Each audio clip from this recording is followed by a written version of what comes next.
গত ২৪ ঘন্টায় হামের উপসর্গ নিয়ে ২ জেলায় প্রাণ গেছে ৫ জনের। এর মধ্যে ময়মনসিংহ মেডিকেলেই ৩ শিশুর মৃত্যু হয়েছে।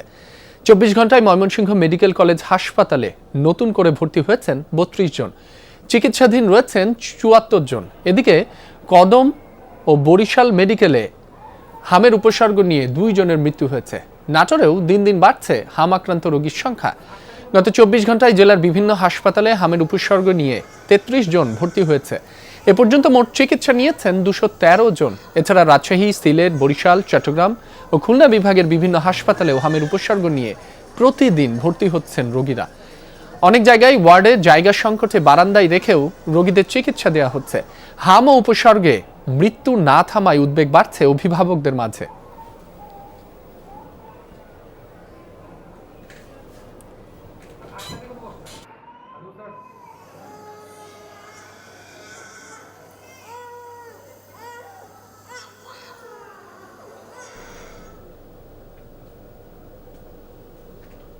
হামের প্রকোপের খবরাখবর জানবো সহকর্মীদের কাছ থেকে।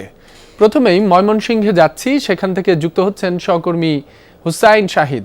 শাহিদ, হঠাৎ মৃত্যুর সংখ্যা এত বেড়েছে কেন? চিকিৎসকরা এই বিষয়ে কি বলছেন? ময়মনসিংহ মেডিকেল কলেজ হাসপাতাল এটি একটি টার্সিয়ারি লেভেলের হাসপাতাল। এখানে শুধু যে ময়মনসিংহ জেলার রোগী থাকে তা নয়, আশপাশের আরও ৫-৬টি জেলার রোগী এখানে চিকিৎসা নিতে আসে। হামের ক্ষেত্রে ঠিক একই। গত ২৪ ঘন্টায় যে ৩ জন শিশুর মৃত্যু হয়েছে তার মধ্যে একজনের বাড়ি নেত্রকোনায়, আরেকজনের বাড়ি হচ্ছে জামালপুরের মাদারগঞ্জে, আর ময়মনসিংহের গৌরীপুরের একজন শিশু রয়েছে।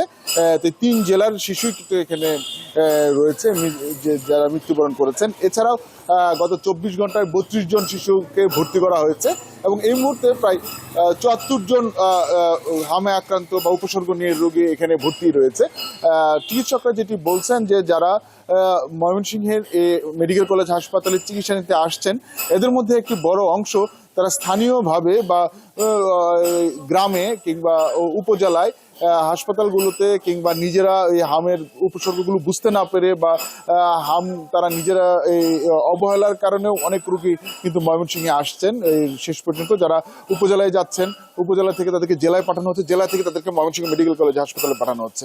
তাই চিকিৎসকরা যেটি বলেছেন যে চলমান যে টিকা কার্যক্রম প্রক্রিয়া এটি যেন কোনোভাবেই অভিভাবকরা মিস না করেন এবং তার শিশুকে টিকা দেন। পাশাপাশি হামের উপসর্গ দেখা দিলে, যেহেতু হাম হলে রোগ প্রতিরোধ ক্ষমতা কমে যায় এবং যে কারণে নানা ধরনের রোগের প্রকোপ বাড়ে, তো সেজন্য যত দ্রুত সম্ভব যেন চিকিৎসকের পরামর্শ নেওয়া হয়। যদি হাম হয় তাহলে হামের পরীক্ষা করে সেই অনুযায়ী ব্যবস্থা নেওয়া হয়।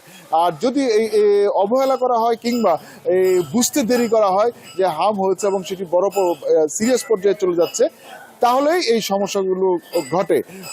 তাই চিকিৎসকরা অভিভাবকদেরকে আরো সচেতন হতে বলেছেন এবং উপজেলা পর্যায়ে, জেলা পর্যায়ে যে চিকিৎসকরা রয়েছেন, চিকিৎসা কাঠামো রয়েছে, তাদেরকেও সাধারণ মানুষকে সচেতন করার জন্য এবং যারা এই প্রক্রিয়ার সাথে জড়িত মানুষকে সচেতন করার সেই দিকে যেন তারা নজর দেন।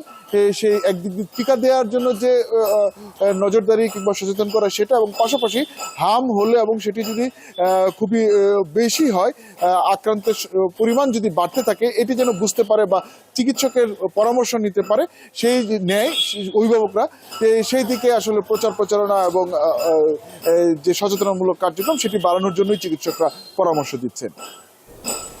শাহিদ, আপনাকে ধন্যবাদ। আমরা রাজশাহীতে হামের সার্বিক চিত্র জানতে চাই। আমরা দেখতে পাচ্ছি সেখান থেকে যুক্ত আছেন আমাদের আরেক সহকর্মী তারেক মাহমুদ। তারেক, গেল ২৪ ঘন্টায় হাম উপসর্গ নিয়ে নতুন কতজন রোগী রাজশাহী মেডিকেলে ভর্তি হয়েছে, সেখানে কোনো মৃত্যুর সংবাদ রয়েছে কিনা বিস্তারিত জানাবেন।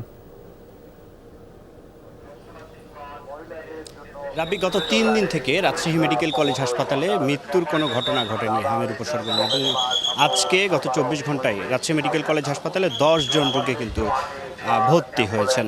এবং এখন পর্যন্ত হাসপাতাল কর্তৃপক্ষ, আমি যতটুকু দেখছি, যে হামের নতুন যে আইসোলেশন ওয়ার্ড এবং বাকি যে ২টি ওয়ার্ড রয়েছে সেখানে স্পেশাল টিম রয়েছে তাদের, এবং নতুনভাবে অক্সিজেনের লাইন সংযুক্ত করার ফলে আইসিইউ বেড বাড়ানোর ফলে কিন্তু হামের প্রকোপে হামের রোগীর সংখ্যা কিন্তু অনেকটা কমে এসেছে। আমি এর আগে গত সপ্তাহেও যেমন রোগীদের বেড বাদেও মেঝেতে গাদাগাদি করে থাকতে দেখেছি। এবার কিন্তু খুব সেই বিষয়টি কম, কারণ রোগীর সংখ্যা কিন্তু অনেকটা কমেছে এবং গত 24 ঘন্টায় হামের ছাড়পত্র নিয়ে কিন্তু 11 জন বাসায় ফিরেছে এবং এখন রাজশাহী মেডিকেল কলেজ হাসপাতালের যে আইসোলেশন ওয়ার্ড 10-24 নম্বর ওয়ার্ডে মোট 3টি ওয়ার্ডে কিন্তু 109 জন রোগী ভর্তি রয়েছে, তাদের চিকিৎসা চলছে এবং এখন পর্যন্ত রাজশাহী মেডিকেল কলেজ হাসপাতালে হামের উপসর্গ নিয়ে মোট 53 জন রোগী মারা গিয়েছে। চিকিৎসকরা যেমনটি বলছেন যে হামের যে শিশুদের টিকা দিতে হবে সেই টিকা যেন কোনোভাবেই মিস না হয়, প্রত্যেকটা শিশুই যেন টিকার আওতায় আসে এবং প্রত্যেকটা শিশুকেই কিন্তু পুষ্টিকর খাবার খেতে দিতে হবে। এ বাদেও ছোট বাচ্চাদের একদমই মানুষজনের উপস্থিতি যেখানে বেশি, হাট বাজার থেকে শুরু করে যেখানে মানুষজনের উপস্থিতি বেশি সেখানে কিন্তু নিয়ে যাওয়া যাবে না এবং শিশুদের যে কোনো লক্ষণ দেখা মাত্রই তাদের রাজশাহী মেডিকেল কলেজ হাসপাতালের যারা বিশেষজ্ঞ চিকিৎসক রয়েছে, উপজেলা স্বাস্থ্য কমপ্লেক্সের যারা বিশেষজ্ঞ চিকিৎসক রয়েছে তাদের কাছে আসলে দেখাতে হবে এবং রাজশাহী মেডিকেল কলেজ হাসপাতালে কিন্তু ভর্তি করতে হবে এবং রাজশাহী মেডিকেল কলেজ হাসপাতালে আমি যতটুকু দেখেছি যে এখন পর্যন্ত যে আইসিইউ সেবা সেটি কিন্তু 12 শয্যা থেকে শুরু করে 6টি বেড কিন্তু বাড়ানো হয়েছে।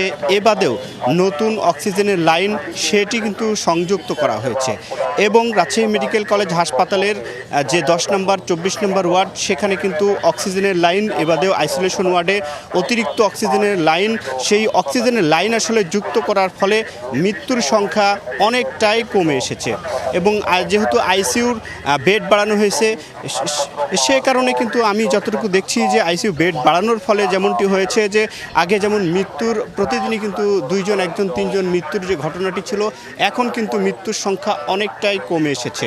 রাব্বি, তারেক, আপনাকে ধন্যবাদ।